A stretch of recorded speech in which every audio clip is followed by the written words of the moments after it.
Wel- Welcome to all of you, zooming in from various parts of the world.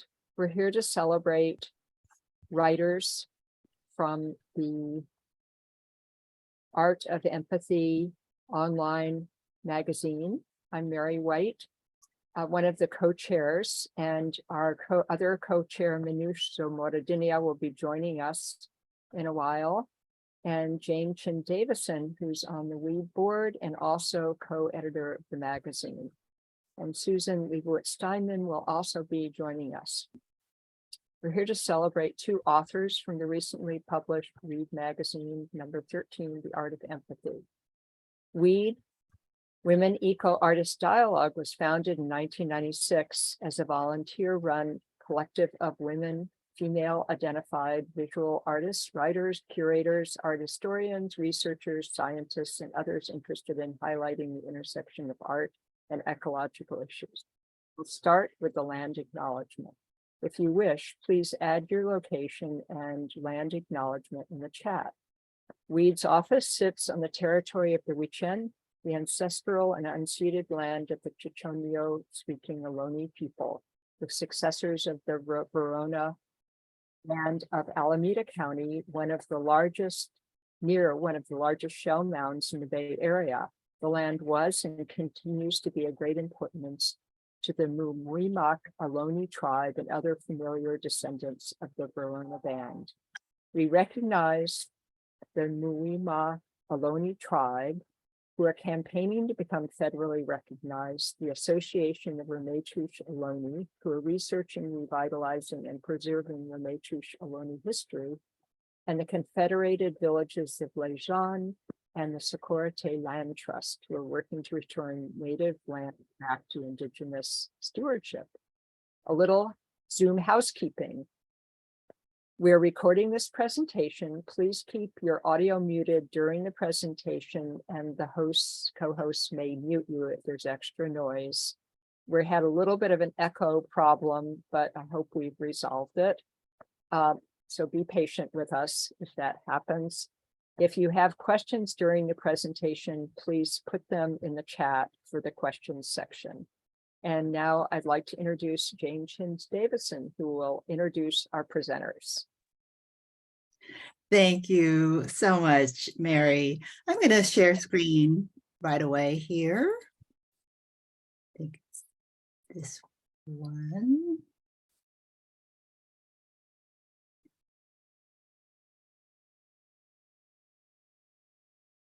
Here we go.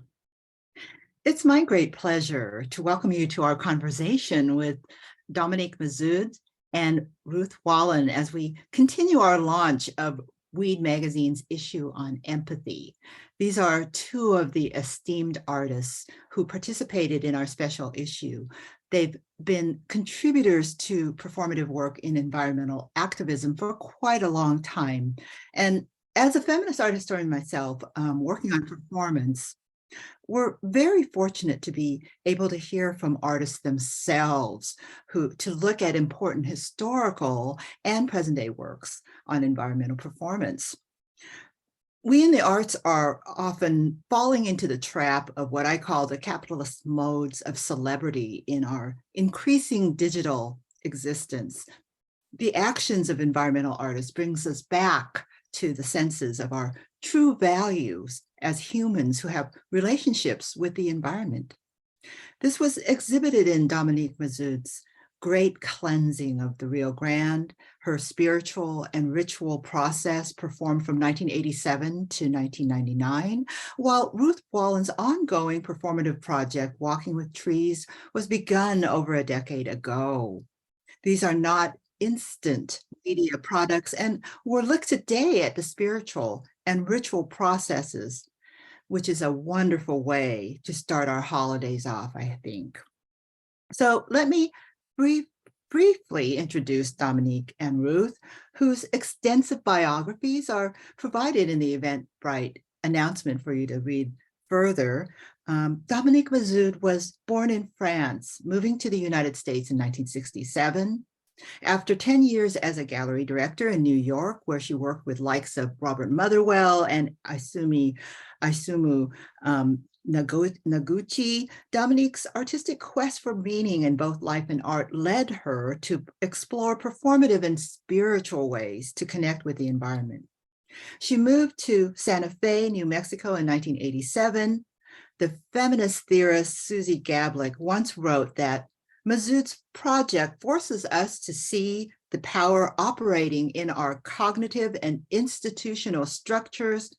None of us is fully awake to how much the masculine pursuit of power, production, and prestige accomplishment impoverishes us and drives the feminine values out of our lives. Ruth Wallen is a multimedia artist and writer whose work is dedicated to encouraging dialogue around ecological and social justice. And after working as an environmental scientist, she turned to art to pose questions beyond disciplinary fields and boundaries, address values informing environmental policy, and contribute to the developing field of ecological art.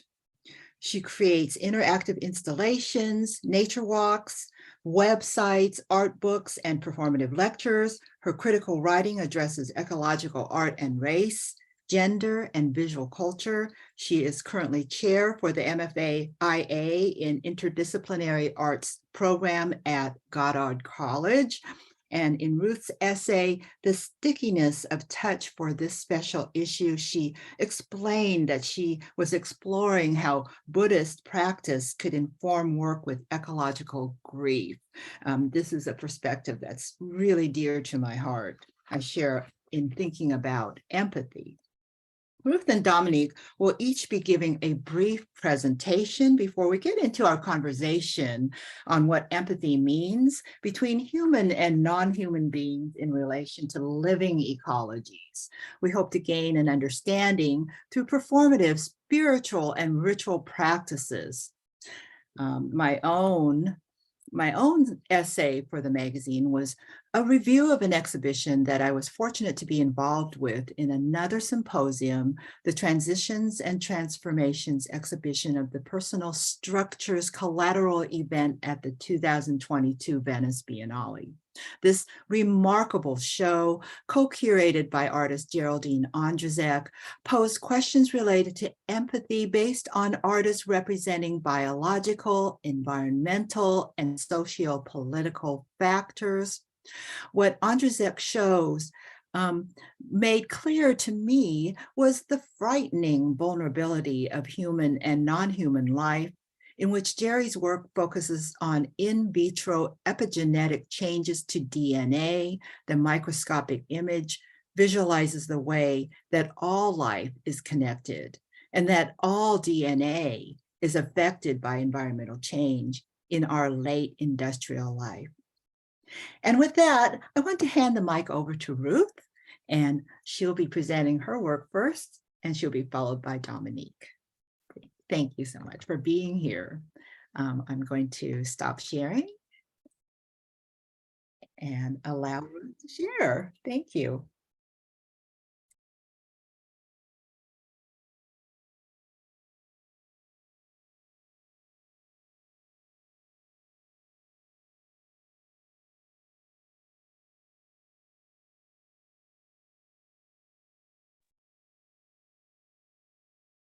Ruth, please unmute.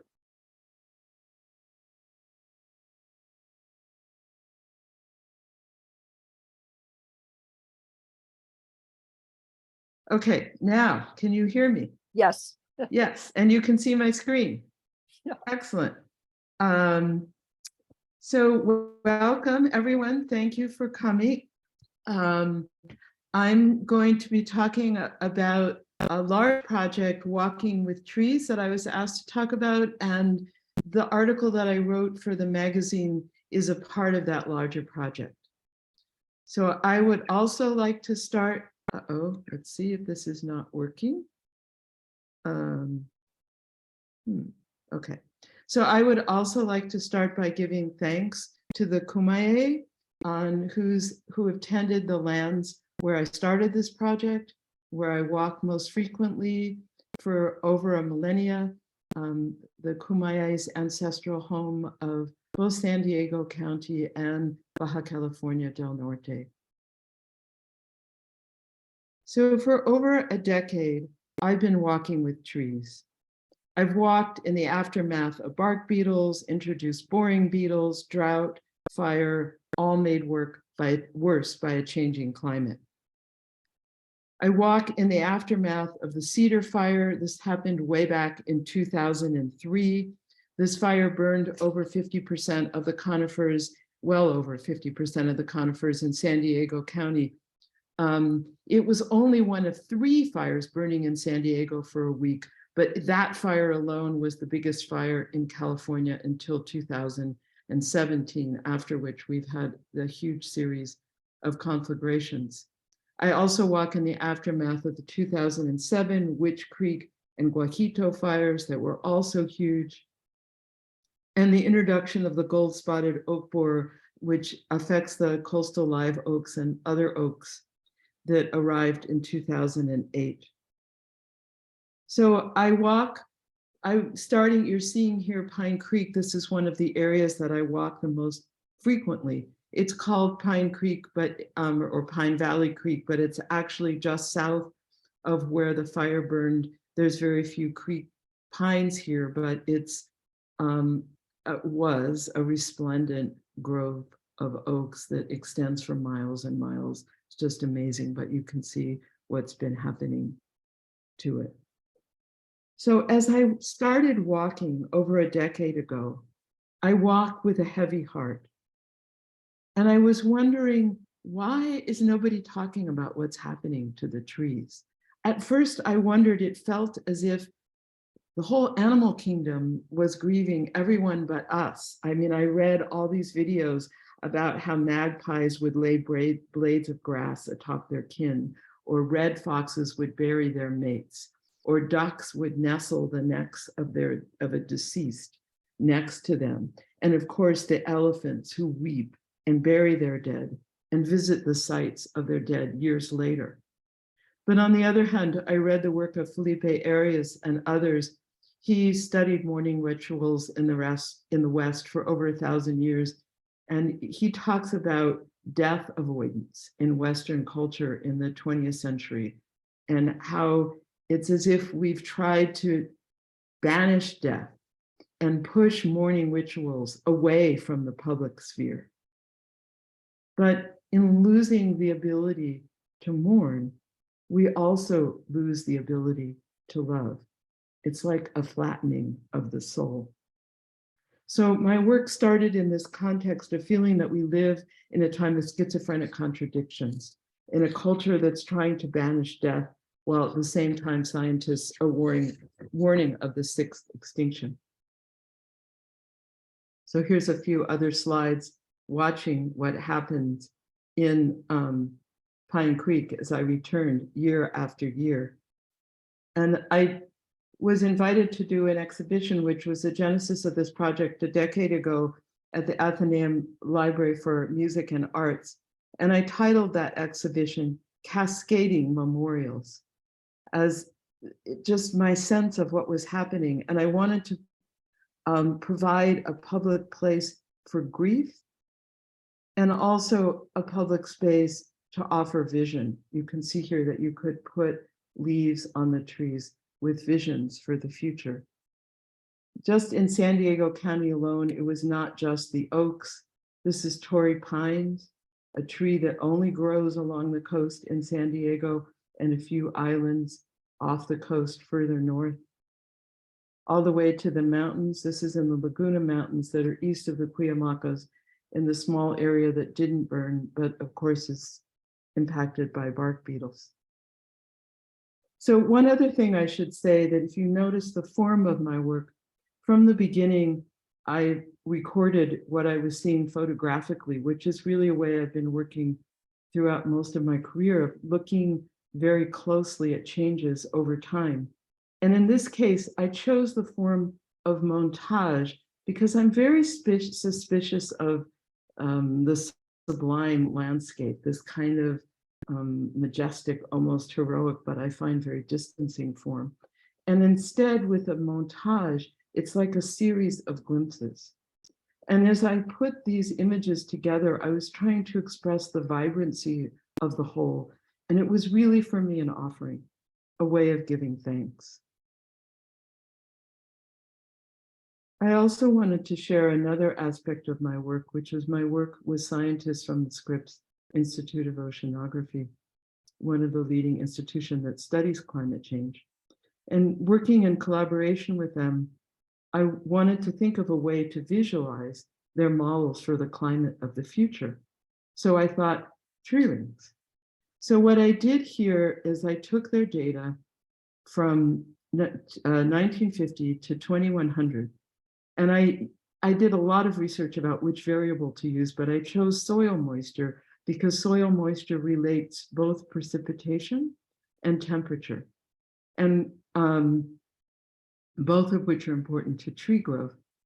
And what you see down here is this is an average ring. A tree lays down a ring every year. They do get closer together as the tree gets bigger. Scientists always say I should add that, but I ignore that fact in my visualizations. So you can see here's an average interval. If there was more rain than usual, the rings are darker and further apart. And if there's less rain, for every 3%, not less rain, but less soil moisture, you see that the rings get closer together. So look what happens here by the end of the century. Look how close the rings are. Now this is the enlightened government scenario. But look what happens now. This means that we actually start doing something. Look what happens now. This is the business as usual scenario, which is really what's still happening. Do you see how much smaller the tree is here? It went all the way out to the end. So it's really like a tightening noose. And you could click on all these dots and find out more about different events, but we'll skip that for now, except on one of the docs, it would take you to the stories of what happened when I went further afield, further north, because I was reading about all the trees dying in the Sierras. This is the eastern kind of edge or south of the Sierras. This is pinyon juniper forest at Walker Pass, and it's just decimated. 60 to 80% of the trees have died. This is the southern Sierras. Now it's just all gray where all of these trees have died. So the studies that were done between the drought between 2012 and 2016, droughts happen in California, they're periodic. But because of climate change, it was estimated that just from the first years of 2012 to 2014, the drought was made 36% worse because of higher temperatures. The higher temperature, the more the tree transpires. So that's partly why it's a tightening noose and the tree rings are getting closer and closer together. So now I want to take you to 2020. As the pandemic was starting, I realized that the oaks have been suffering from pandemics for years. This is sudden oak death in Northern California, which is spread through the northern coastal states and much of Europe. And of course, in Southern California, we have the coastal live oaks. So at the start of the pandemic, I also pivoted to writing much more about my experiences as well as photographing. So I'd like to read you a short excerpt from another piece that I wrote in June 2021. And this was a day that I came to spend with the oaks, which I visit now at least once in every season. And I came this time without a camera. After bowing to the first large oak tree, who still clung to life, although their upper branches terminated in largely barren twigs, I scampered down the trail to the creek, passing by huge logs that once held up massive trees and fallen branches that formed arches high enough to crawl under. Coming to the water, the willows were stunning in live green of spring foliage. Bits of white pollen wafted in the air as I crossed the creek and made my way up the trail along the opposite bank. I continued upwards, past living oaks, which shaded the trail with their greenery, interspersed with open patches littered with fallen branches and barren gray trunks. Further upward, the trail got rockier as it climbed to a hillside dotted with scrub oak, ceanothus, and manzanita. Bzzz. A huge triangular head rose from a copper-colored coil.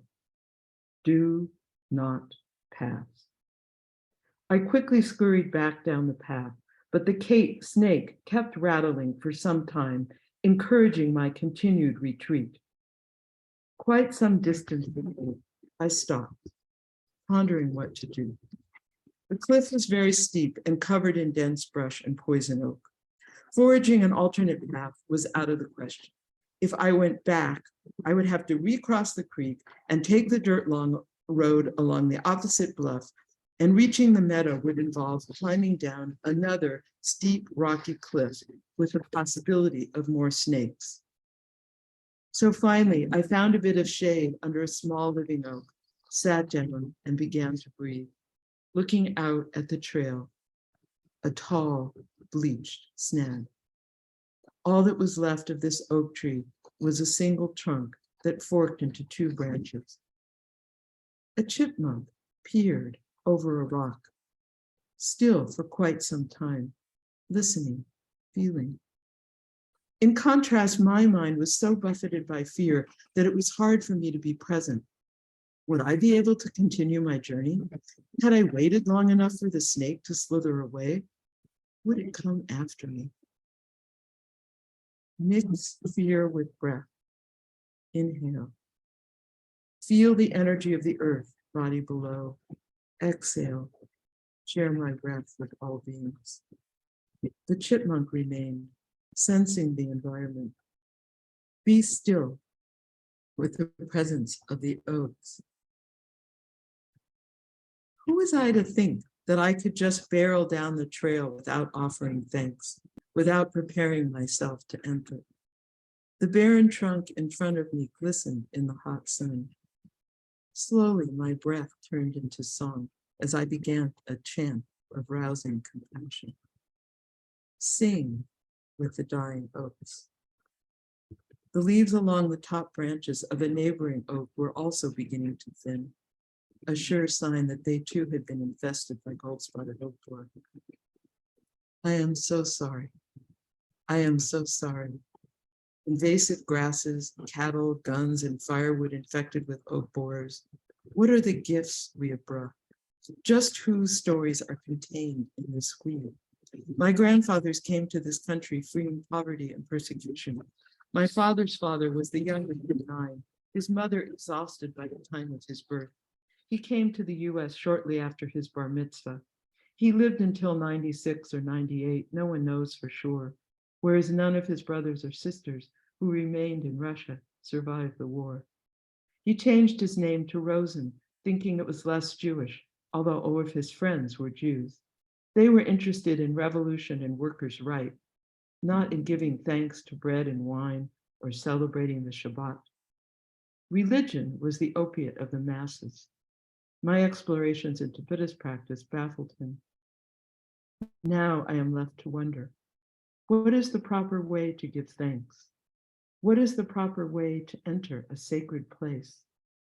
The rattlesnake that was once the oracle of wisdom and prophecy, that accompanied the goddess in the ancient matriarchal cultures, that is regarded with reverence by indigenous peoples, refused to let me pass. This country has given me and my ancestors so much, but what have we given back?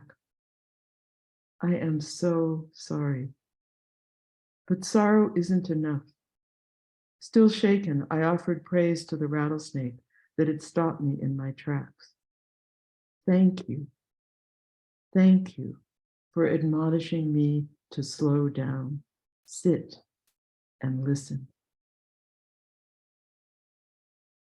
Much later, I proceeded slowly as the trail wound up the cliff and then back down until I could follow a side path to cross the creek to the large meadow. The snake had permitted me to pass. that's just a bit of that story. I have to say that that day, I actually found that was the first of 2 snakes that had lessons for me. I've been visiting this charnel ground, watching the trees, which you saw tall and now fall. This has really become for me a kind of palliative care of just being present. So I thought that I'd end by talking just a little bit about my process of walking with the trees. A process that got developed even further during my time in Colorado last spring. So I always start now very consciously and deliberately by offering gratitude. Just feeling the full presence of the place that I'm entering, offering to the 4 directions, bringing myself to the moment. And then as I walk, it's really important to be present to uncertainty. I'm sure that the snakes came on that day because I was walking with an open mind.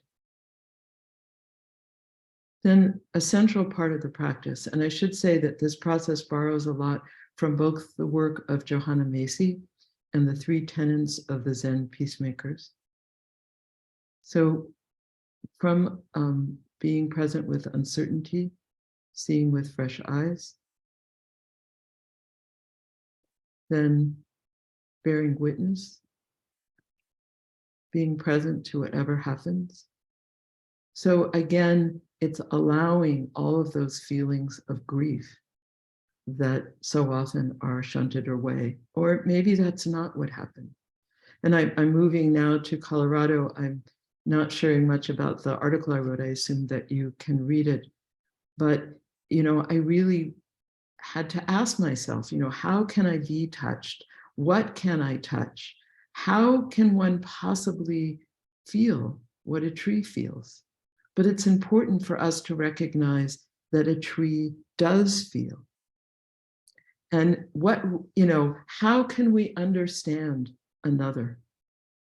Or how can we actually, as opposed to empathy, one of the words that I like more is how can we open our hearts just to tune in, to feel, which is the word that I'm forgetting her name, Machado de Oliveira uses in her work, Hospicing Modernity, or feeling a sense of compassion. So when I was in Colorado, I also talked a lot about sitting in an area.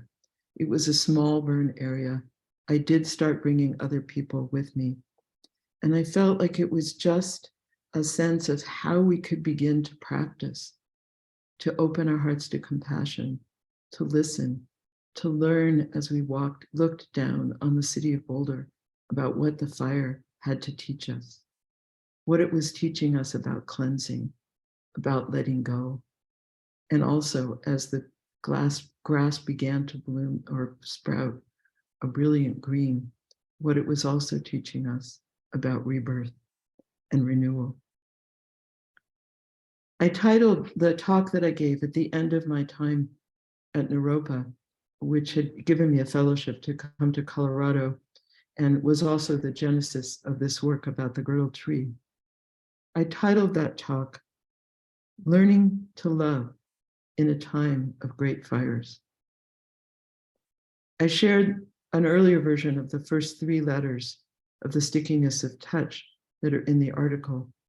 And I also shared a bit about my experience walking with the McIntyre Grove, which was one of the sequoias that burned in 2020, or when I came in 2021, the fire was still smoldering. And I talked about the fact that when I looked down at my feet, there were all these new sequoias that were burning. It was really amazing. And that it felt to me that the lesson from that walk was the question of how we could nurture the seedlings for the next 1,000 years. And I'd like to talk, to close for the moment, by taking you to another walk that's haunting me. This is a walk that I took this summer. This is to the Redwood Canyon Grove, the largest existing grove of sequoias. There was one larger, but they all were cut down at the turn of the century. Part of this grove survived the fires just fine, but this area of the Sugar Bowl, which was just magnificent, just look at it. I mean, it was just, everything was utterly devastated, and you could look out down to the Central Valley below. So I feel that all of our conversation about relationship, of opening to our hearts to compassion, to a kind of unbiased love or limitless concern for everything existence. All that I was doing in Colorado was practice for being able to sit here. I was all alone. This area is still closed to the public, but I had permission from the Park Service to go in there. And I had permission on the basis of saying I'd photographed before and after, but there was no way to match trees from what was there before to this devastation. So I did take my camera, and then I put my camera down and I sat for hours. And all that I could offer was song as a way to open my heart and a way for us to be present with all of the devastation that we are facing and that we will face with an open heart. So I sat with the trees, and I also sat, I don't have a close-up, but if you see, there were lupin down here, already starting to regenerate the soil. They're also nitrogen fixers, so that we can all sit with an open heart. Thank you.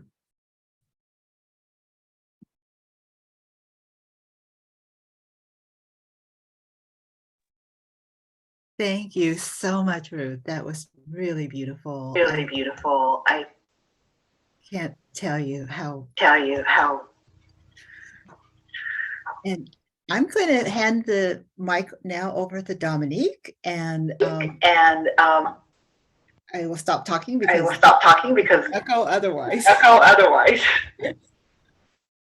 I hope it works. This is my second, well, maybe my Zoom presentation. I just moved last week to a new, so please bear with me. To Jane for helping me with this.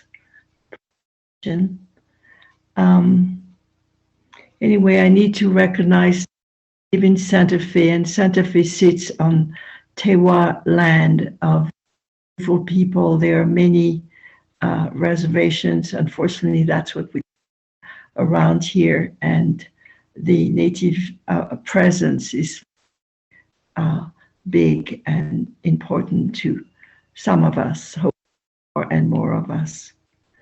So I started my PowerPoint presentation with the cover of a book I just finished writing a few months ago.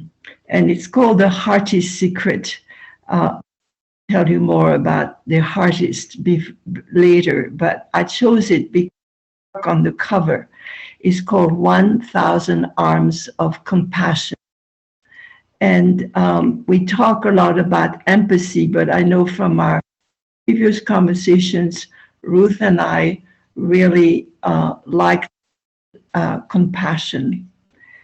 Anyway, I'm going to follow some questions that Jane asked me when we were preparing for this presentation. And our first question was to explain the whole project.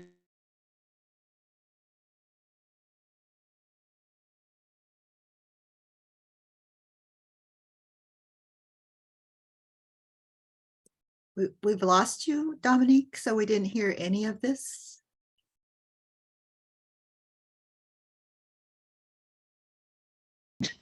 When I got in touch with the earth and her rivers, it was closer to an unexplainable visionary experience. I was trying to take with a native friend, by the Rio Grande near Taos. And trash on top of my being aware of the environmental crisis besetting our beautiful earth and our life-giving, ripped my heart and set me off. This is too much. Something must be done. And that very instant, the idea of a monthly performance came to me, where I would walk. First of all, I would show my love for the eyes of the river and read the River of Trust in a monthly performance. Since the spiritual is my path, there was no question that my performance was going to be a ritual. That's partly why I didn't think of documentation. A Canadian friend surprised me, and I'd like the next photo, Jane, if you can. Yeah, a infamous picture was taken by, surprised me in the river and took that photograph. So it didn't seem to, Susie Gablik, who wrote a lot about my work. And also, I need to say that I experienced a lot of synchronicity, which, as someone who chose a different road of, used to characterize as my critic, because it was to me affirming that I was doing what I do, being with the river, listening to the river, witnessing the river. So the second question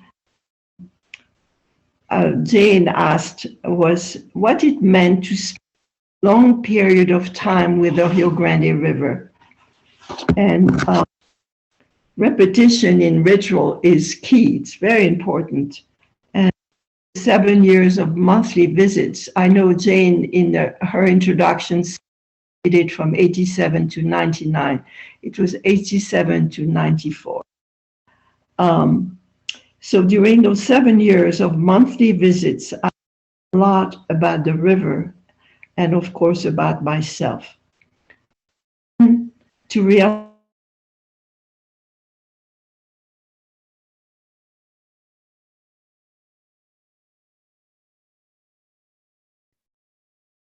Dominique, we lost you. Can you repeat that?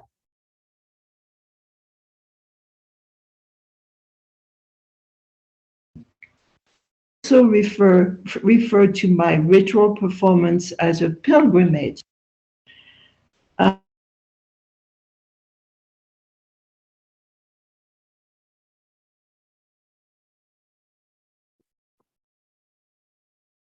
Dominique, we're still losing you. And I'm afraid that we've lost what you've said.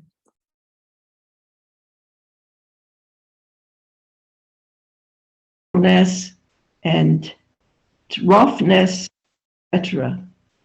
I also learned about flow.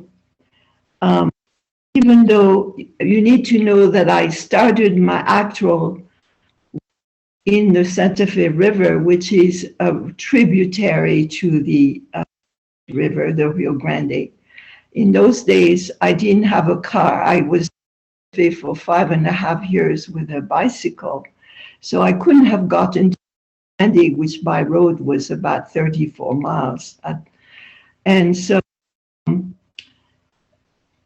so the Santa Fe River is very, as you can see, you can actually walk in the river. This, occasionally there might be some water, but mostly it might be a little run. You might see a little water in the middle here, but not very much. So walking in or by a river is a meditation on flow, on flow. Some of my realizations were dictated also by experiences, like walking by the Guadalupe Church on a Sunday, visualizing the parishioners being supported by their fingering their rosaries, which opened me up to seeing that what I was doing was a prayer. These, you can hear, are the lines that a little poem wrote. I stand here in the river of the earth, and if I stay still, even though she's faint, I see the vein of a living being, exactly what to do. Picking up a can from the river, another, on and on. And I added those two lines, a devotee doing countless rosaries. I just saw I might bend down and picking up.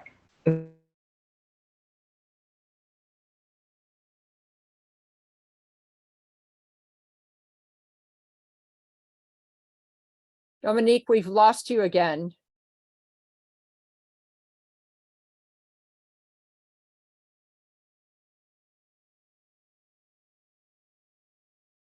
How did you get to the river? And I went to the river. It takes much longer. I, of course, know the river, and through the river, the eye of the earth, as Glasler wrote about rivers. I know the earth better. I feel a deeper connection, and I think empathy is, you may with empathy, but the more you do it, the more empathetic you. So the question that Jane asked was, how do you define the term empathy about this experience? So it's hard to give a definition, but basically I feel it's walking in someone else's shoes, or putting oneself in the place of feeling for another person, another being, or another, for the earth. So can you show next slide? I put this slide because this is a more recent work called River to Us. And when I had this vision for the Rio Grande, the great kindness of Rio Grande, my goal was to, one day walk and then the next month pick up where I left off, and hopefully I would get to the, but that was kind of naive because the river set me on adventure.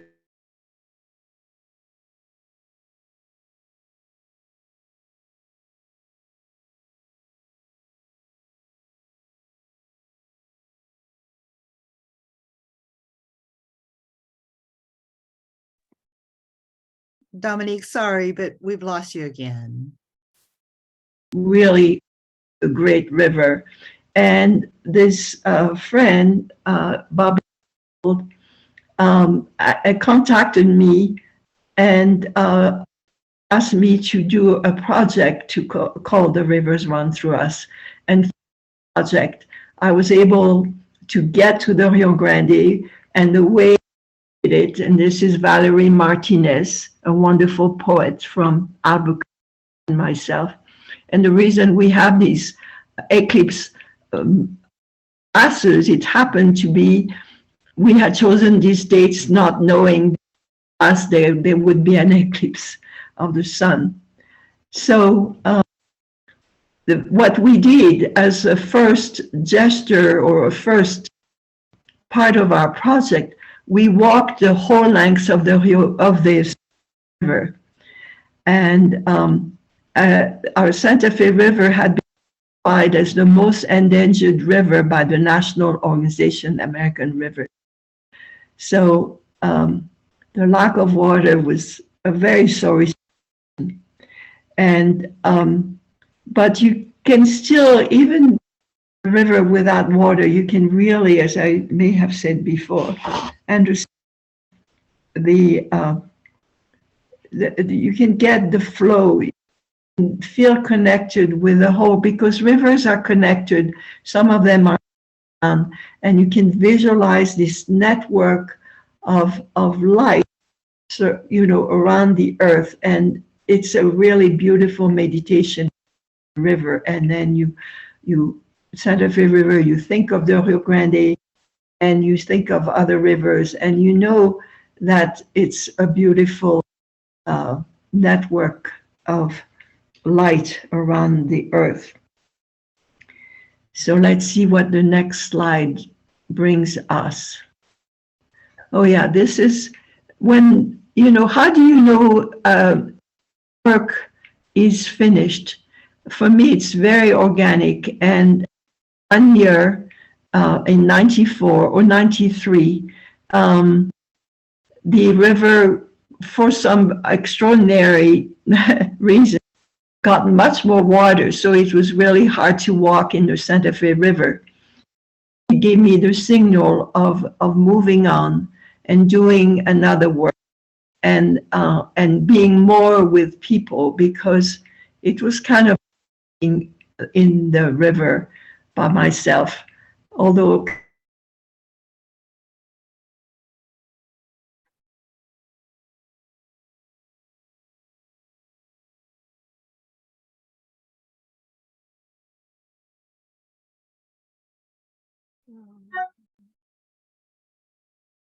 them to express their love to the earth, which I was being sort of a fabric globe, and I would to put a bead, one bead as a tear for her beauty, one bead as a tear for her ills, and since tears free space for creation, a third as a mark for an action you may in beings take.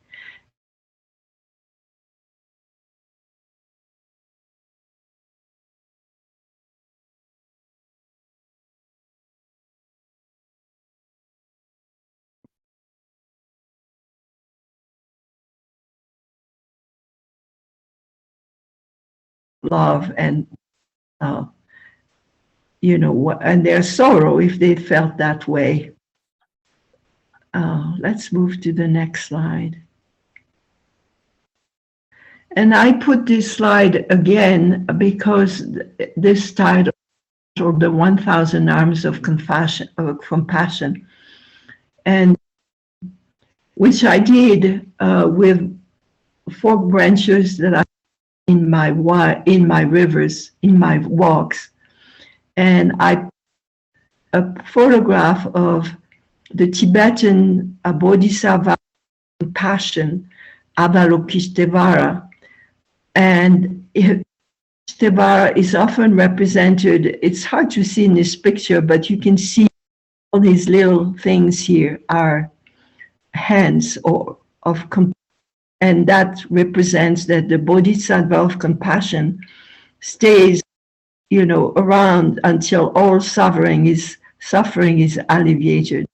So for me, this being even more compassionate than the Buddha was an inspiration. This image, and I did early on some pieces with inviting people to send me 1,000 arms, 1,000 hands of peace for a work that I did earlier. So for me, this was also, this work that we're doing not only is a call for healing the earth, but process we heal ourselves. And this particular work I did in 10 at a time when I needed really healing. And I started time that I affixed a little Y, which to me is like, it's also a divining rod. It's also in France, in medieval symbol for a pilgrim, and which I feel in through these works. And so as I did the piece for healing for myself and for another and another and another, it was prayer. Next, please.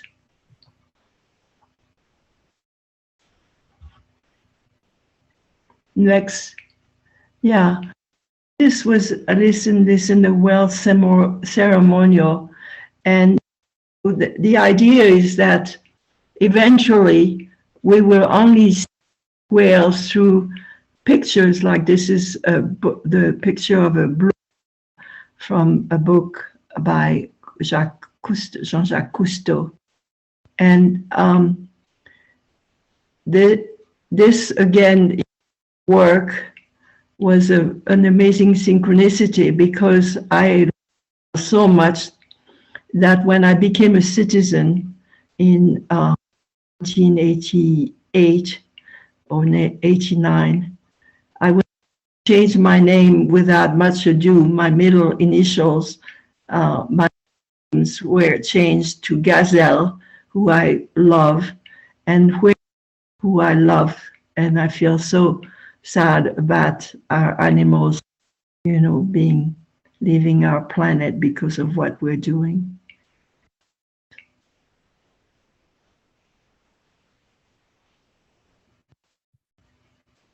Next, Jane.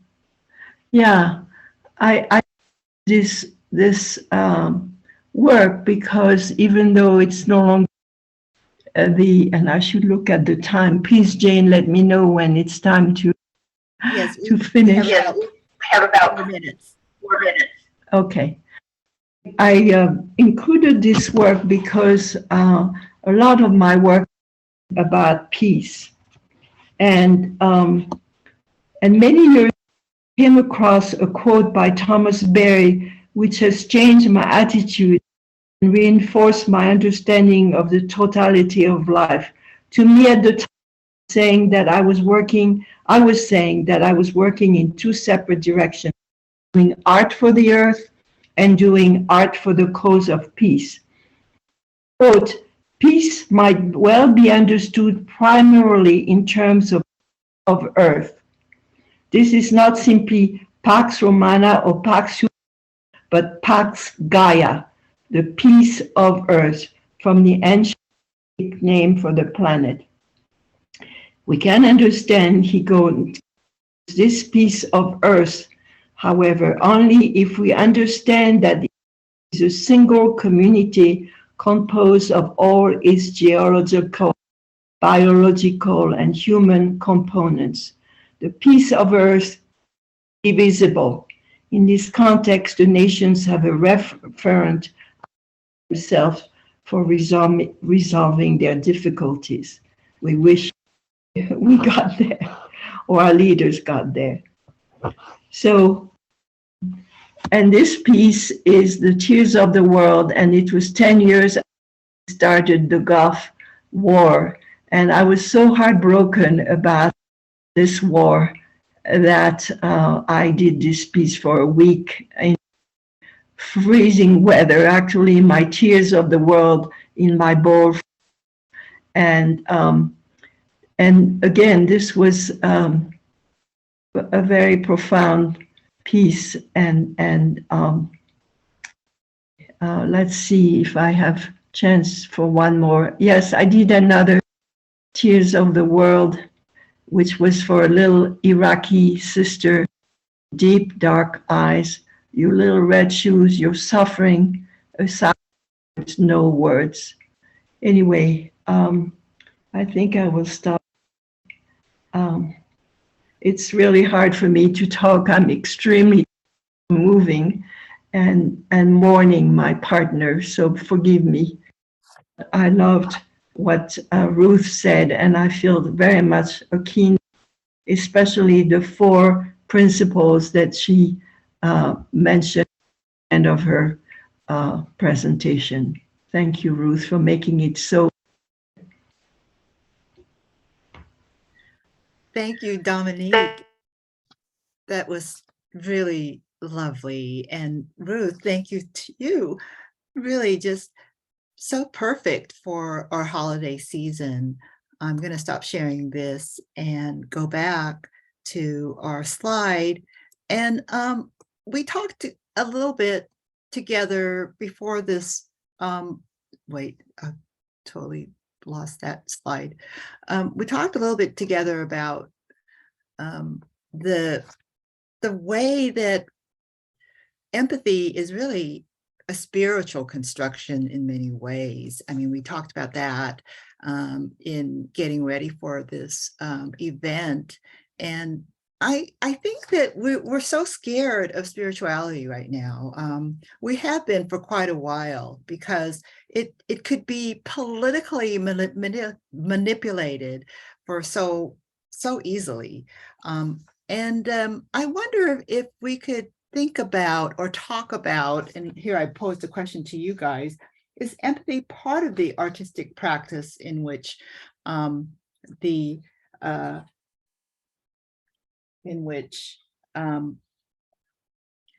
ritual processes, the poetry of ritual processes, performances with nature is really connected to a spiritual process rather than what we think of as usually our artistic aesthetic practice. And I'm hoping that we could start our dialogue with that question. Here, let me go ahead and share this slide of both of your work. Oops.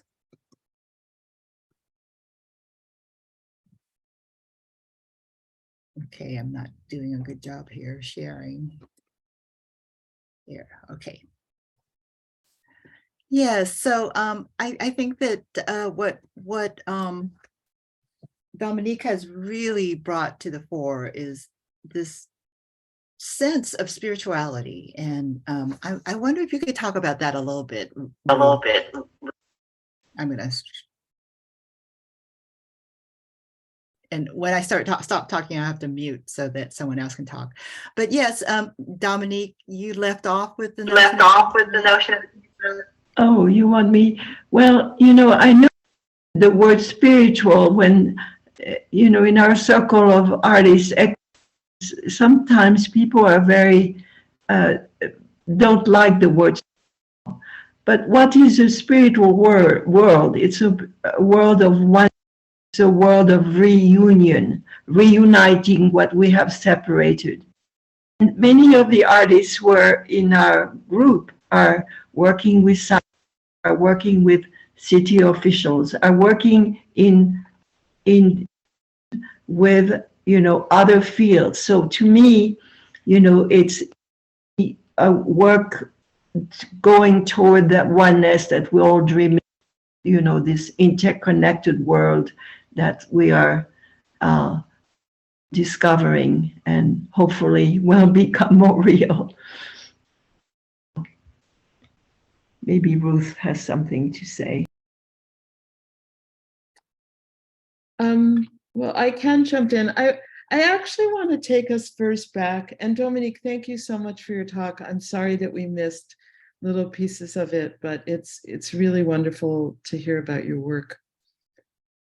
And I think there is a tremendous amount of resonance between the two of us. But I wanted to come back first of all to the concept of empathy. And I just have to say, I see Jane shaking her head, that I have to just offer a little asterisk that I do find the term problematic, and both from kind of the sense of decolonial theory and sometimes the hubris that someone could think they could understand another, or that also empathy doesn't necessarily recognize power relationships between humans or between human and non-human. And from a Buddhist or a spiritual standpoint, that it's not so much I understanding another, but it's both I and other dissolving, so that you don't have the sense of duality. And that's why I think both Dominique and I gravitate to the notion of compassion, in the sense of opening heart in an unconditional way. Because what I think is really needed at this time is the sense of forming relationship, which Dominique also talked about. And really the other word that I think is another word that's maybe a little hard to use in certain settings is love. And it's really all about loving the earth and feeling that love back. Because I think what's happened, and there's a lot of places where this is being talked about as well, is there's the whole positivist tradition in science separated the head from the heart, the head from emotion, and the world became dead. It became a bunch of dead particles. And so instead, I think where both Dominique and I come from is a sense of the world being alive. The river is alive. Trees are alive. I mean, you would think that's obvious, but I don't think that trees are often treated that way. And this sense of enchantment and wonder. So I too have trouble with the notion of spirituality, but what does it mean? But I think that that at least a starting point is to come from wonder, to realize that there are energies that can't be understood from the space of positivist science, and that the denial of that is partly what allowed. I mean, I keep wondering when I go to the sequoias, how could you possibly cut down a tree that's 2,000 or 3,000 years old? And it's not even worth much for timber. I mean, they used them for grape stakes or shingles because they're not even, they shatter when on impact. Like, what mindset? So that's, I think, how you can approach both the question of spirituality and the question of relationship or compassion, or if empathy works. Paul Ehrlich talks about the need for expanding circles of empathy, whatever works to get us towards this space where I think Dominique and I are both pointing us. That is such a wonderful answer. And thinking about how Susie Gablik always wrote about it in that same context. And oftentimes we, and may she rest in peace. I mean, I think that it is very cynical world that we live in, where we can't invoke the name of love or invoke the name of spirituality in a way that isn't just totally politicized. And I love that you're bringing up this notion that empathy refers to a hubris and a sort of aggressive form of compassion is what I'm hearing you say. Is that right? Yeah. I think though that when we're saying of empathic, it really is a practice, an action, and I'm as opposed to simply an emotion, which is what I from what I've spoken with many different people about, that they see the empathic path as a practice, as an activity that is not passive, where compassion tends to be very internal, and as opposed to externalizing that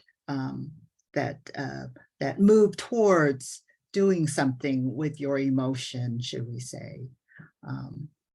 So I wonder though, Dominique, do you want to weigh in here in thinking about compassion or empathic?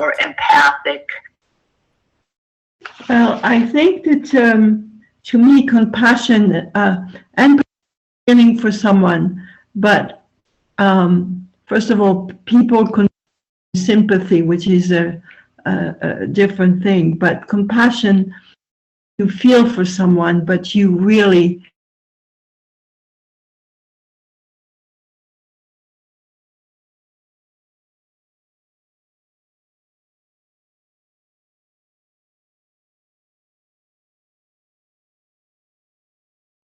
I'm just so heartbroken that our technology is not working for us.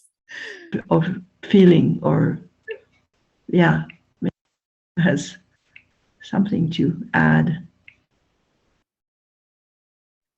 Dominique, we missed the whole thing almost. Unfortunately. I'm so sad. Well, I think Ruth and you have talked a lot about this, so maybe Ruth can take over. Can you hear me? Yes, well, echo art is always different too because of the way that it provides a different artistic perspective, artistic practice. Carolyn Merchant once asked if capitalism and ecology were incompatible. And perhaps that's a real huge part of this discussion around empathy, compassion, love, and spirituality. I mean, if indeed everything has gone to market, that we are no longer able to discern anything different from market and capitalism, that an echo art always is at risk of being in what what Gablick used to say was a sort of heteronormative form of aggression, always when dealing with pride and prestige and the moneyed forms for art. And so I'm thinking, though, that this is a very special way of a special approach that echo art has. And if indeed it could be,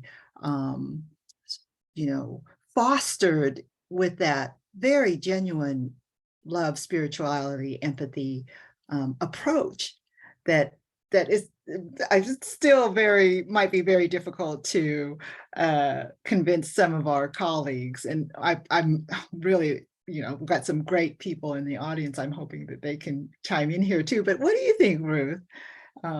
This notion that the industrial life has a huge part to play in terms of how we can even feel for others, not much less the planet. There's so much sort of skepticism, cynicism all the time in terms of environmental issues. You asked a lot in your I know question. I'm putting in a lot because I feel this sense that we have to bring all these things in right away, and I do want to open up to the floor. Okay, so I'll say a little bit, and then we can open it up to everyone, and I think we can stop screen sharing so we can see everyone. What I will say is to start back with compassion. If we'd been able to hear Dominique, I want to remind us that she showed the image of Avalokiteshvara with all of the arms, and that at least from her perspective, if you look at all those rituals she was doing in Santa Fe Square, compassion is a very, very active practice. When I practice from the practices that come from Avalokiteshvara and Buddhism, it's actually a practice of, instead of pushing out, that's with that which is painful. The practice of Tonglen starts with taking it in and allowing yourself to be touched, and then breathing out love and warmth and whatever is needed to heal that pain. So it starts by actually allowing oneself to feel, instead of what we normally do, which is pushing everything away. Right. So the other thing that I'll say is a book that I happen to have, and I will offer a plug for, and I mentioned in my talk, but I think actually in a slightly garbled way, was this book called Hospicing Modernity by Vanessa Machado de Oliveira. It's a really powerful book that I highly recommend. But I was thinking about her work. She has a critique of empathy, and she says not empathy tuning in, but also that, I mean, within the whole modernist tradition, there is some idea of having an answer or having resolution or something. And partly why I was struggling with how to end my talk is that there isn't. No. And that's part of, when she talks about hospicing, that's part of like staying with the trouble, or staying with realizing that as things fall apart, staying with that is, I mean, the whole capitalist modernist, I mean, that's what's got us, that's what cut down all the trees. That's Yeah. how we lost 13 to 19% of sequoias in 2 years of fires alone. Wow. Like, so the big questions are, how can we grieve not only the loss of other beings, but the whole military capitalist industrial complex that's promised this notion of progress. Right. Right. Of course, it only was for a small minority of people, but you know, and reimagine something different. So I think that eco art is part of answering those huge questions, and none of that can happen without the spiritual. Because No. without the spiritual and without love, all you go to is fear or paralysis or aggression. Yes. Yes. Absolutely. And I feel like I have permission to talk about all of that right now because it's the holidays. This is the time of love, the time for sharing, the time to caring and being able to reach out to our neighbors and friends, and can we reach out to our environment too in that really special way. I think that Dominique has really given us a model for what it might mean to practice that compassion, to practice that empathy, as many of these artists who are with us today can also attest to, I think. Oh, I see Susan. Susan, can you chime in here? We would love to hear your thoughts on I hope you've been here too. I've been here since the beginning. I just, was looking at your beautiful slides and being quiet for a change. Oh. I was contemplating what you were saying. I'm sure that Ruth has never heard me be quiet. And it's so good to see you, Dominique. It's really wonderful. I love you all so much. I am not Buddhist, and I am like, and my Judaism background that I come from is cultural, and not religious. So, because there's so much, patriarchy in there and destruction of women that I can hardly bear that part of it. But there's also the part of repairing the world that we always all talk about. But I do think that it doesn't make too much difference what term you use, compassion or empathy. What's most important is your actions. And what you do with those deep feelings that you have inside, that we all have inside, and and the grief and the horror that we feel when we see life being destroyed in all its forms. It it really is a very deep grieving process that we're in the middle right now. I didn't understand, Ruth and I had a very short talk about this, or maybe it was emailed, that to me, non-Buddhist compassion always meant pity. And so, I mean, I see you shaking your head, Ruth, but that's because I don't have your teachings. And also Dominique, that, and that empathy was trying to not in a controlling way for me, but it was for me to be able to try to understand. Could never understand completely what another person's going through, or what a tree is going through, or what a river is going through. You can only try. And I think that it's that work of trying that is important. And I've just read so much about the people who live, in the inner city. They have it's changing because I think a lot of eco artists and a lot of, ecologists are changing the cities in the last 20 years, bringing more nature into the city, but that people have nature deprivation in the Mhm. city, and that is where our largest populations are. And Right. so I just feel there's a lot of work, that has to be done by people, in those areas. And but what I love the best about seeing, Dominique's work and Ruth's work and Jane, your talking, I love the way you talk about everything, so bright. But I like seeing how many different ways there are to approach Mhm. the same thing. Yeah.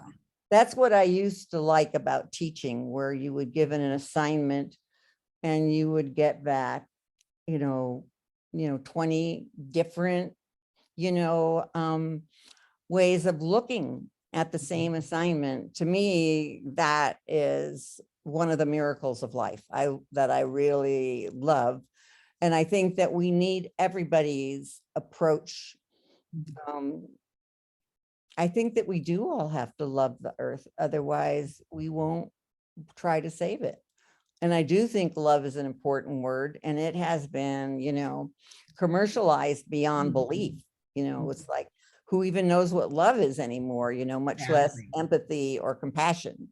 Right. So That's exactly we right. live in a very complex world, I guess is what I'm trying to say. So Mhm. my joy is come from being taught by others. Yeah. And so in this kind of programming that Wead has been trying to put together is so that we can learn from others, Yeah. so we can share. Right. I think that sharing this is really important. And I also feel like getting older, I want to have, some hope that younger people are, experiencing or being taught, or however they come to it, these ways of working. So I already talked too much and I'm probably babbling. So let's invite someone else to say something, or you can say. Thank you, I think Susan. there's a Thank lot of you. people here, but I'm not seeing them. So, Yeah, I'm not seeing them either. They're being and I do thank you all for contributing to the magazine. I think this is one of the best magazines that we It have was. put It was a out in great 10, magazine. 12 years. Yeah. It's so rich, It is very rich. very rich in variety, as well as not superficial. I mean, it's like really hard. Like what I really try is, it's really easy to be superficial. Oh, I know the answer to this. Oh, I know that. But I really like it when each person really gets into it, and works with it. So that's my pleasure and my hope. Thank you. Thank you. Thank you, Susan. Thank you. Ruth, that brings up for me when Ruth, you thought that empathy was a colonialist term too. I never really thought about that. So I did too, learn a lot. I'm hoping you can just enlighten us a little bit before we open up the floor. Lovely to have someone else. I see Aviva here, and she's probably has some really great thoughts about empathy, spirituality, and love at this time for the planet and for each other. That's one thing that I really appreciated. I see Geraldine Andrzejek here. What I really appreciated about that exhibition at the Venice Biennale was that connection between people who are fragile as well. There was a Myanmar young man from Myanmar who was in exile, and Jerry brought him to that discussion because not only is the planet fragile, but large segments of the population are as well. It's a certain elitism that gets to be insulated from the devastations that we all experience right now in the global society. So yeah, Ruth, anything more that you can Um, add to We're having a little domestic crisis. Our cat just got out. that? So I don't, I was, I think we should actually open it up Yes, to let's everyone. I'll do. just say that the critique of empathy was specifically just about, which even came out in Tina Komp's work, who I quoted in my essay talking about hapticality, is this notion of that it's important to recognize privilege, and that it's often the privileged person thinking that they could understand someone with less privilege, that can be very problematic. And Susan, I thought that in Reiko's presentation, she equated this notion of pity with this idea of sympathy, which is another term. Mhm. But I do also feel like, we can go through all of the stuff about which term is best, but if it's the sentiment that we're kind of getting at, which is the sentiment about relationship and opening of heart.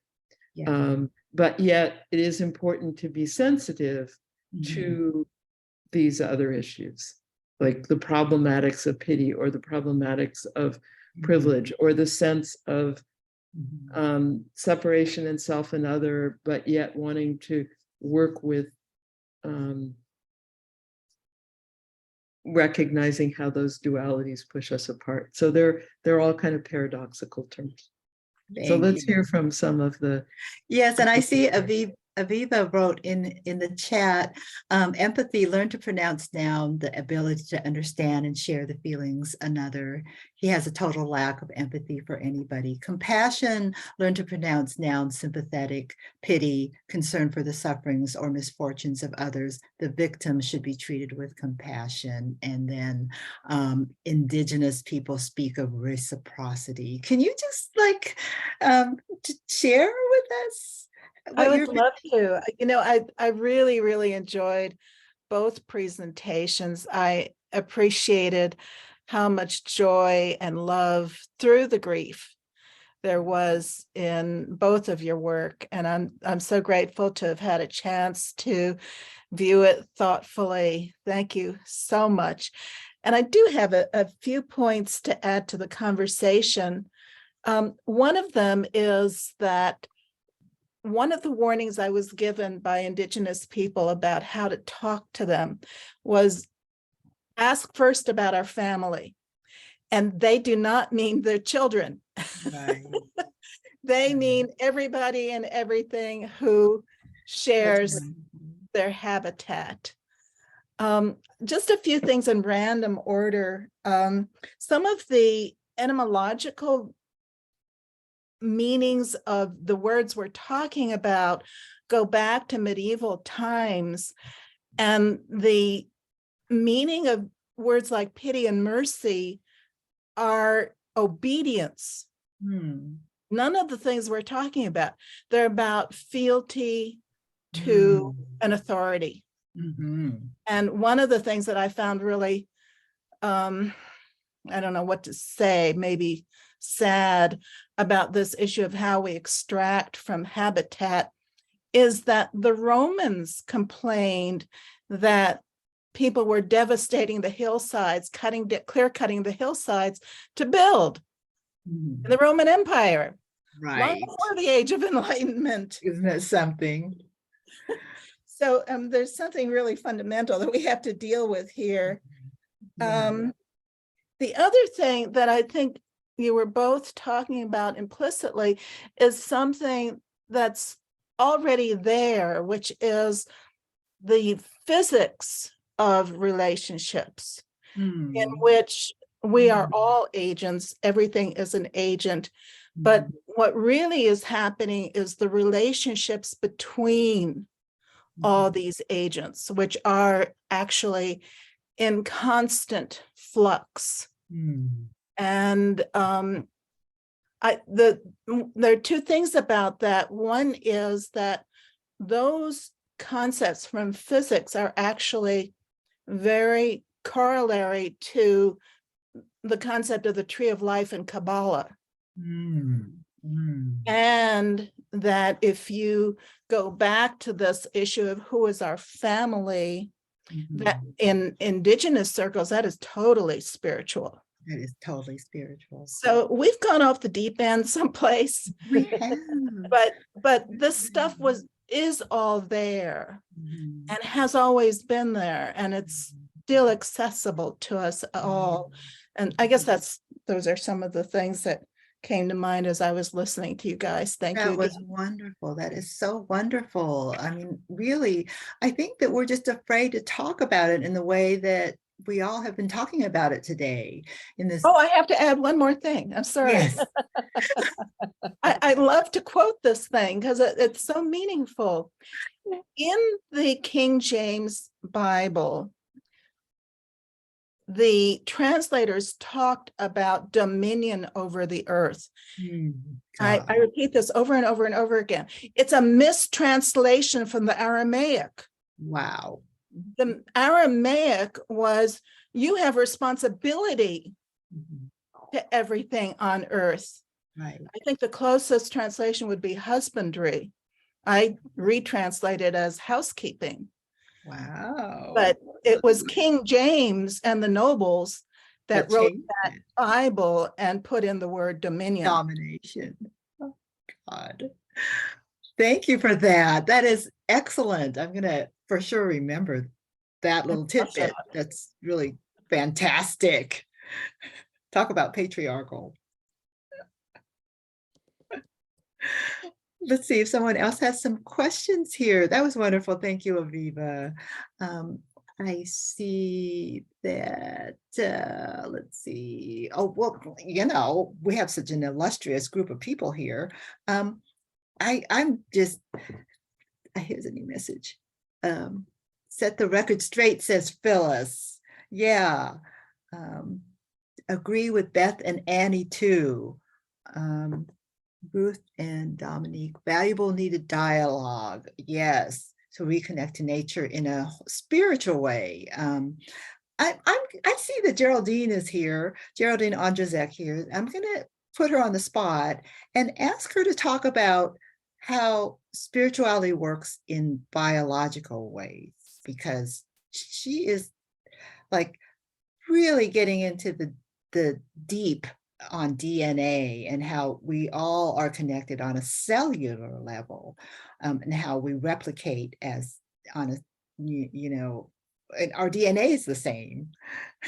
So can you jump in here? Because I know you're thinking in relation to all these ideas around empathy, how we're no different, as how our emotional compassionate selves, really from an indigenous point of view, would be very spiritual selves and not the disjointed disjunction that we all are experiencing today. So I'm just dying to hear what you have to say about this, Jerry.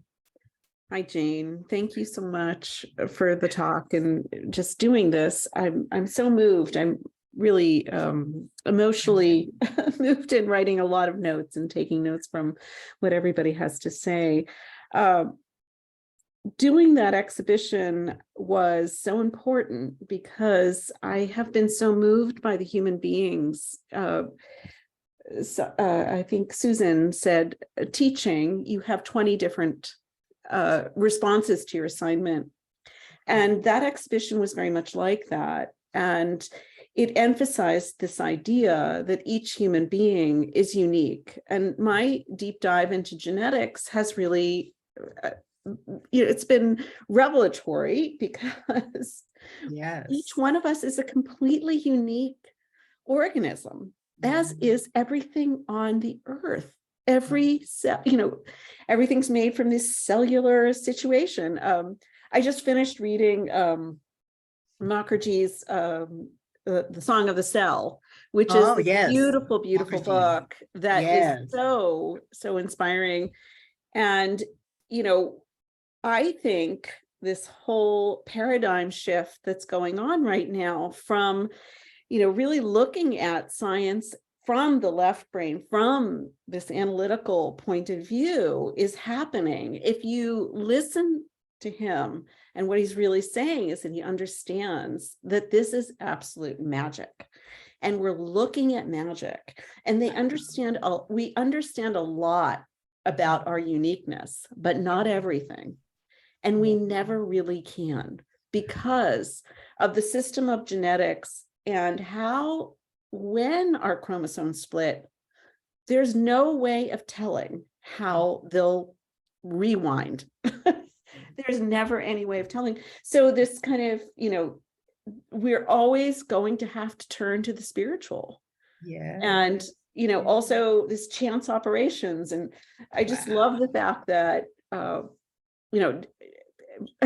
Jane was my student and bought into everything that I was saying all those years ago about this whole system dynamic. And that exhibition was very much about that.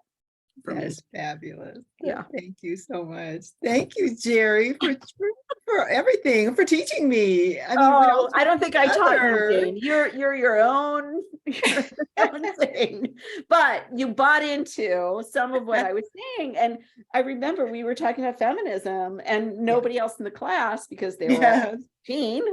No way, we're not going to talk about that. Yeah, so I'm sorry, my lighting is so bad. I have that a daylight bulb here so that I don't have seasonal affective disorder. Oh, great. That's Yeah. brilliant.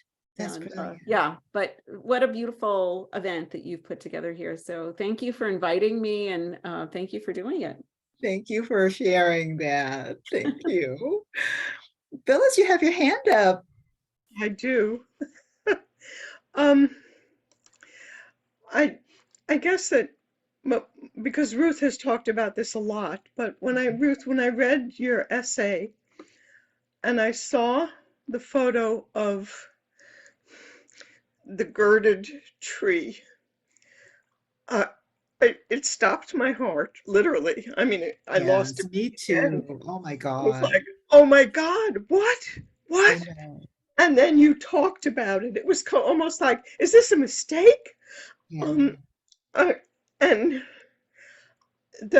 this grief, is so ongoing, and it's been there for a while. And maybe people here will understand. I lost my ficus tree this year. Oh, I'm so I sorry. have to laugh, but it was 10 years we had a relationship. Wow. Anyway, but I don't know what to do with the grief. Yeah. The grief becomes overwhelming, and then you do what you can, right? At the Right. same time, some help with how to cope with it would be, yeah. Phyllis, that's lovely. Thank you for sharing that. This is exactly the empathy that was being defined by, I can't remember if it was Dominique or Ruth, but this opening up, this ability to open up and share is really something we don't do. We just don't do it. We're all like ridiculous in our grief. And of course we have to be in grief because the planet is in dire straits. So I think though that Dominique's initial impulse walking for all those years, every single month, this meditative practice is a model, don't you think? Dominique, do you see that as a solution? A solution. Well, there are many solutions. There is not one fits all. Is that answering your question?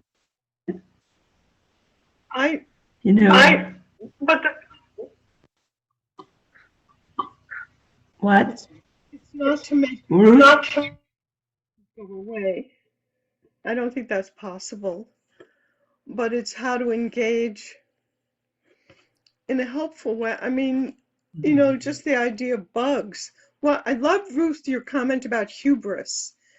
Yeah, like the idea that because we don't appreciate bugs and bacteria, yeah, I do too. I love that that. mentality that they were dispensable. Yeah. That, but it's just overwhelming. Anyway, okay, I'm just,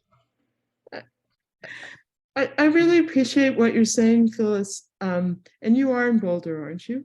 no, I'm in British Columbia, Oh, okay. Kate C territory. I mean, the ironic thing was that the girdling of the tree was done, as I talk about in the article, to prevent fire. And I first thought, oh my goodness, I just how could you do this to a tree? And, every time I went back trying to feel what does this tree feel? And then I started thinking of all the grief, but I also thought, well, maybe the tree is connected underneath to all the other trees so that it's actually still able to, is it able to give its energy to the other trees before it dies? And the whole notion of the way we think of an individual Yes, might be different. Yeah. yes, I And- just heard that. But I ultimately feel for me, it was sitting with that tree, and then it was walking to sit with the fire that was right next to the tree, which I had decided the first time I visited that tree, I didn't write anything about that experience. And it was after that I thought, oh, this is a place I'll go back to. And the fire happened before I could get back there. And then I was kind of relieved that the trees hadn't burned, but the area nearby had. But I think for me, it's to talk about the sequoias this summer, as horrible as it was, there were these purple lupin flowers that were covering the ground. And there were less than there were in the place I went the summer before, but there were new sequoia seedlings, which only germinate after fire. But of course, the fire isn't supposed to go all the way up to the grounds. And it's the recognition that there's life force energy. It was all the green grass that came. I didn't show another one of the slides that's in the article where you can actually see the green grass kind of uncoiling. It starts and it starts kind of as a coil so that both ends are in the dirt and then it opens up. And so it's that allows me to also stay with the grief. And so I think it's really important to connect with, and I'll say this to you, Phyllis, I think you'll understand what I mean, the luminosity of being alive and balancing that.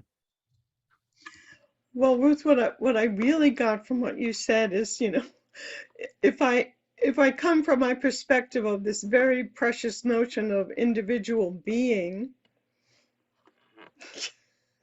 you miss it. Yeah. And also who knows, right? Who knows? So and definitely anyway, thank you. That actually was very helpful. This has been very helpful. Thank you. I mean, it was also sitting with the oaks and all those oak trees. It was how could so many trees die? And there are new oaks, but it was when I went there last summer, I realized that all the thorns that I was walking through were all cliff roses. Wow. And now we have this, I missed when they were all blooming, but now we have this field of roses. Oh, wow. That's amazing. That makes me think of Tim and Reiko being in the forest and talking, the trees that were talking. I mean, Tim, Reiko, can you share a little bit about that and how trees talk? Hello. Hi, you guys. Sorry, getting late here, so our I brain bet. is a little muddy. But thank you very much for wonderful talk and then beautiful images. We were very impressed by those work for years, for many years. but I think many people experience when you go into the forest and certain time, a certain day, you feel like trees are talking to you. And Mhm. why do we feel like that? Yeah. And I think that's it's not a bad idea to seek what it means, why we feel like that. The other, it's not always. Wish we can feel all the time, but it's not always. And we might not be able to find the exact answer because what they are saying, because they don't think like we think. What we feel might be very different. Right. But the moment when we engage, I think that's the important thing. It's not about the future. It's just moment when you feel the other. That just to hold it and then really deeply engage the moments, because we might not be able to save them, even we want to, in many different reasons. So just when you feel them, just really that's the only one. And I would just think about it in the practice. It's empathy is sometimes too ephemeral. Susan was talking about action is important, and I think this theme, empathy and action, it's really key element. However, empathy is so ephemeral, and if you leave from the place, it just disappears. Yeah.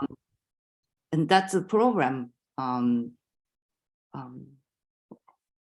Tim, did you say it?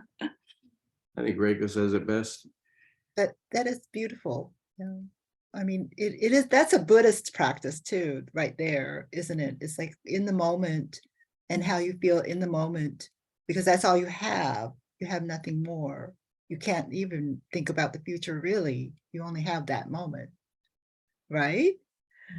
I think I learned that from you, Reiko. No, but the person like Ruth, person like Dominique, the artwork that carries the moment of empathy, and then it just keep going, and then people remember the artwork, and open it. So that is the power, and then that is the we use for actions, even we are not there. So artist has power, or actually empowering the empathic moments and experiences. That is a wonderful way to put it, because people remember that. I just remember that from your talk, it's like people remember it and it will linger in their thinking. It's a memory now. Even though that this action, this moment has to be now, it really is about the artwork living on in a memory, as a visual memory even. Yes. Yeah, like, a fire, making a fire and then adding more, little twigs to keep the fire going. I wonder if all you artists understand that, the power that Reiko says you have, Carol Brown says, Sadhguru has mobilized thousands of people around the world, starting in India, to plant trees, to save the soil. He is traveling all over the Wobi motorcycle to talk to people and to give out seedlings. Carol, can you enlighten us some more? Carol, can you tell us some more about this project? I haven't heard of this. Have you?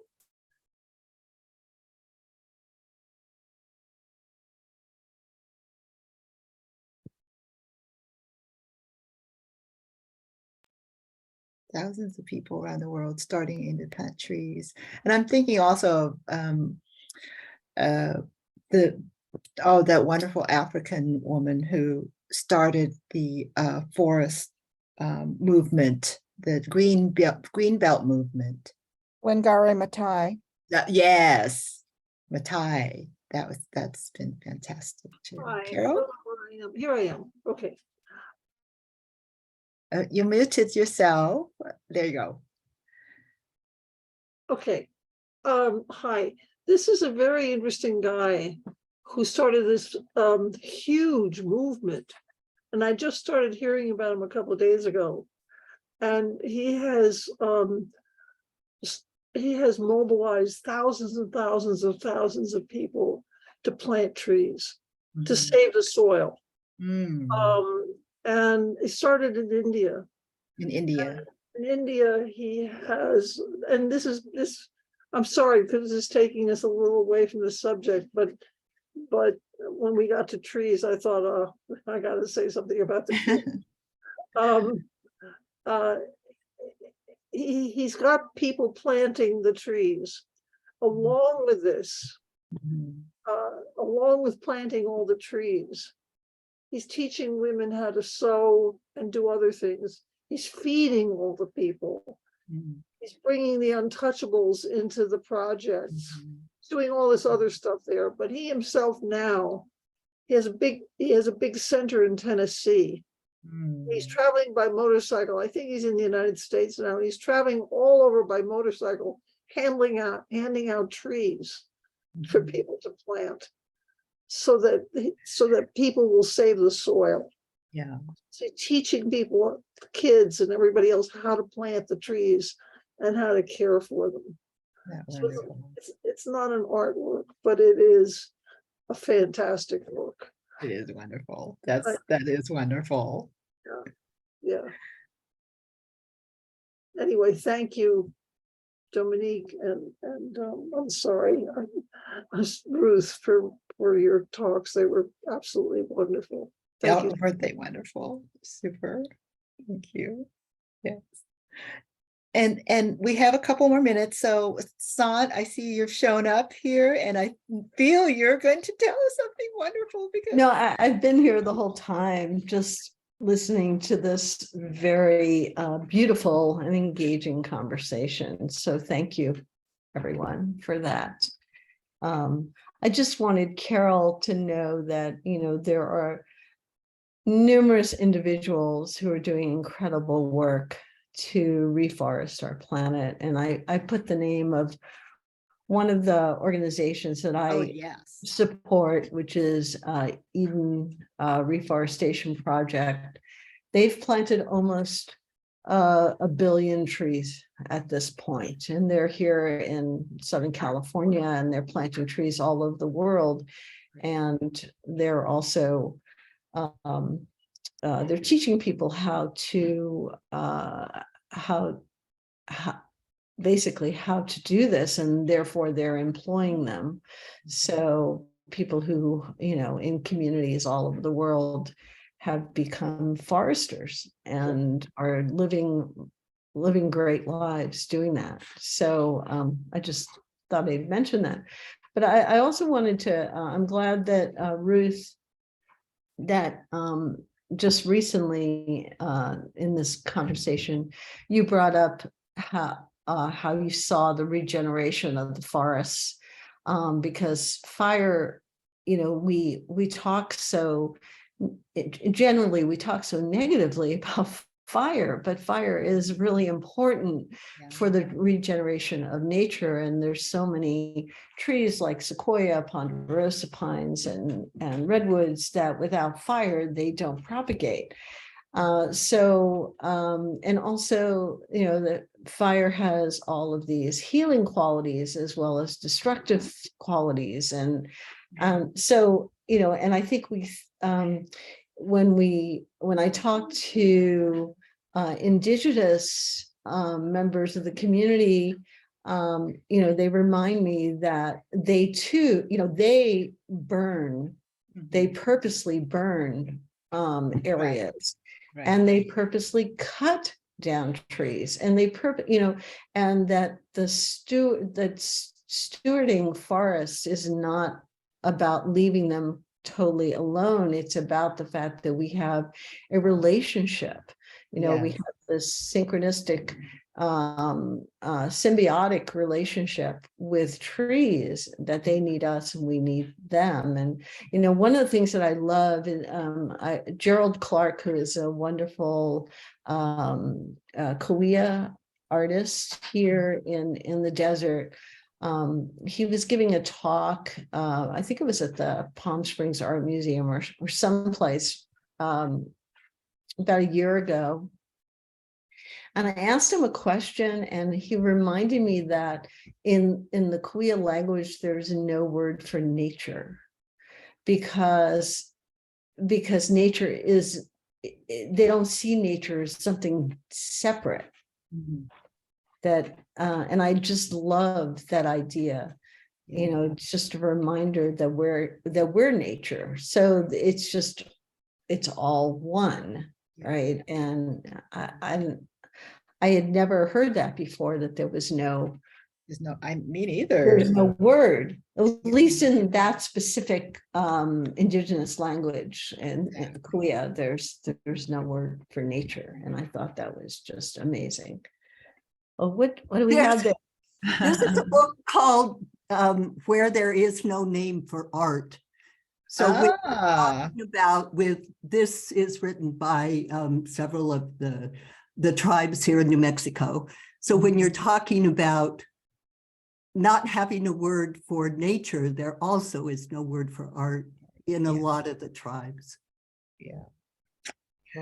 If I can jump in, when I was in New Mexico, actually at a conference on climate with lots of people, including indigenous people, in Albuquerque, they were talking about actually it wasn't them, but I was talking to someone from Santa Clara Pueblo, and I wanted to talk to him. I've been told to talk to him about forest management, but his title was that he was working for the tribe, and he was working on cultural resources.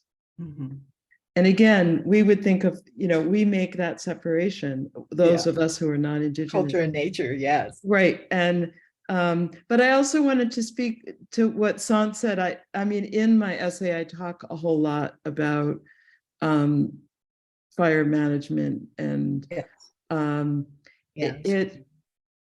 I mean, what you said that's so important is coming into sacred relationship with trees, because I mean, that's what hasn't happened. And yes, all over the West, people are saying, well, there's so many fires because we haven't cut down trees and they're growing too dense. And when you had indigenous burning, they weren't so dense. But then on the other hand, people are saying, but it's hard to trust the Forest Service to cut down trees because the Forest Service has been funded by the timber industry. Then you have the horrible problems in New Mexico of controlled burns getting out of hand. And I went and visited that fire. Places that had been burned. It was the largest fire in the state. And then I realized that it wasn't just that fire, but the fire the Cerro Grande fire, which is the image with the hands that I made that's in the Wead Empathy Gallery. That fire was also a controlled burn that got out of hand. So 2 of the 3 biggest fires, Basha knows more about this, in the state, there, were controlled burns. And so this all gets complicated. But there's been a lot. The winds this spring were horrendous. I was in Boulder at the time, but they were horrendous there. It wasn't the time to be doing controlled burns, but it's all complicated, and it's all the relationships that are out of Out of whack. whack. Yeah. And it's not easy to come into a relationship. No. Yeah. But just to have a conversation about relationships between humans and non-humans is really radical. I mean, it's really just like outrageous how far away we've come. And in a lot of my research, I've really started to track how every single culture has a relationship. I mean, in terms of origin stories and, you know, cultural foundations, every single culture has that connection to nature, whether it's cosmological or, you know, some sense of the self as a part of a larger thing with the planet. Every single culture has that. And so it is about that real disconnect from at the Anthropocene, where humans are considered as one species. We're not. Even humans are a different species. So it is an identity problem in the end, I think. It's an identity, the way that, which I'm dying to talk to Ruth about at some point, how gender, race, and sexuality is really in the bottom line for understanding ourselves as humans in our relationships with the environment. That in itself has not been enough explored, I think. I'm right now looking at queer and how queer works as an identity, as a human identity in relation to the planet. Because, it is taking a larger theoretical investigation around the human as a separate entity from all living things, very much a colonialist identity, very much a masculinist identity. And again, we just assume it. It's a part of the heteronormative.